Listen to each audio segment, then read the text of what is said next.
if there's ever a good group to take over as your first year as a head coach in a while, this is a group. I mean, it's a lot of returners, a lot of experience. So it's been a really good group to take over. I'm comfortable with it from that standpoint. Just a lot of senior leadership in this group, so it's been a pretty easy transition.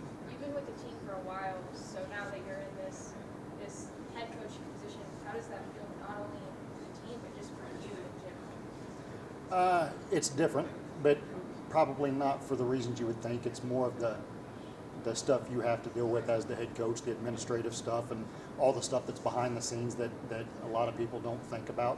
But I'm fortunate from the standpoint of having a really good assistants, especially Coach Neal, that's been here for, I believe, 9 years now, that knows the ins and outs and has been really good to lean on from the standpoint of making some tough decisions throughout the year. So it really has been, again, it's been a pretty smooth transition. It's been pretty comfortable. What's been the biggest change for you as going from a long time being the right-hand man to now you are the man?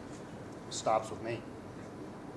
Whenever it was Matt, it's real easy to tell Matt, oh, you need to do this or you need to do that. But when you're the one making the decision, it carries a little more weight. I mean, I think that's inevitable.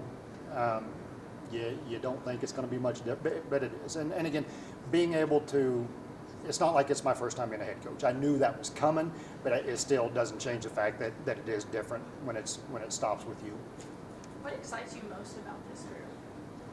The same thing, that same answer as the first question, honestly, the experience.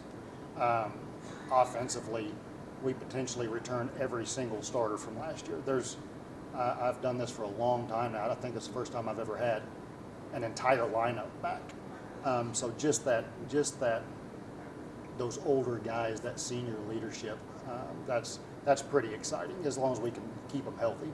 You're not having to build from scratch this year. Exactly. Especially in your first year, which is what a lot of first-time head coaches of a team have to do. So has that really helped your process, especially in the off-season, getting ready for what's to come? Absolutely. Again, it would be, I think, making that transition from being an assistant to being the head coach, if you're having to go out and replace an entire lineup and half your pitching staff, and a scenario like that makes it a lot more difficult than the situation I was presented with here, with that many hitters back and even half our pitching staff back. It really did make it a lot easier. With so many guys coming back, how motivated is this team to get back to that regional tournament? Very, beyond? very.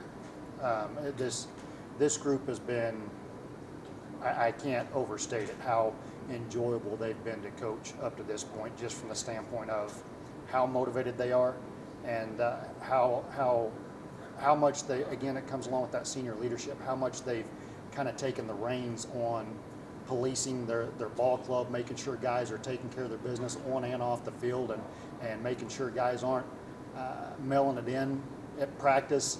We're not taking days off, and sometimes without a lot of returners and a lot of that senior leadership, some of that has to come from the coaches. But what I will tell you is, any coach in any team sport will tell you, you're a lot better off when that kind of leadership comes from your players rather than your coaches. And so we're really fortunate with the group of guys that we have this year that we're getting a lot of leadership from the players, and it's not having to come from us all the time as coaches. So would you feel like leadership's then a team strength? Yes. You get the ball rolling in conference early. How important is it to get a fast start here? It is, from the standpoint of just kind of setting the tone and feeling good about the weekend and where we're at. But at the same time, I don't want to overstate it, just from the standpoint of we play 50 games. I mean, we're obviously very different than every other sport, so you don't want to put too much emphasis on 4 out of 50. But yeah, I'd be lying if I said we didn't want to go down and get out of the gates, on the right foot. So we need to go down and win some baseball games. So it's going to be a tough weekend. Listen, St. Edward's going to have a good baseball team, and seeing some of the guys that they have back and seeing some of the guys that they've added to what they have back, it's going to be a tough weekend. We need to go play well. Who are some younger players maybe you expect to have a big impact this year? Younger players, again, with as much senior leadership as we have, as many with our entire lineup back, it's going to be tough for a lot of the younger players to be major impact guys. I will tell you, one that jumps to mind right now is Tristan Thomas, who's a potential two-way guy. Had surgery last year and redshirted, but left-handed pitcher and hitter that has a chance to be a legitimate two-way guy for us. Whether it's immediate, whether it's this year or whether it's down the road, that guy, as long as he can stay healthy, that guy's eventually going to be an impact guy for us. It's just a matter of when.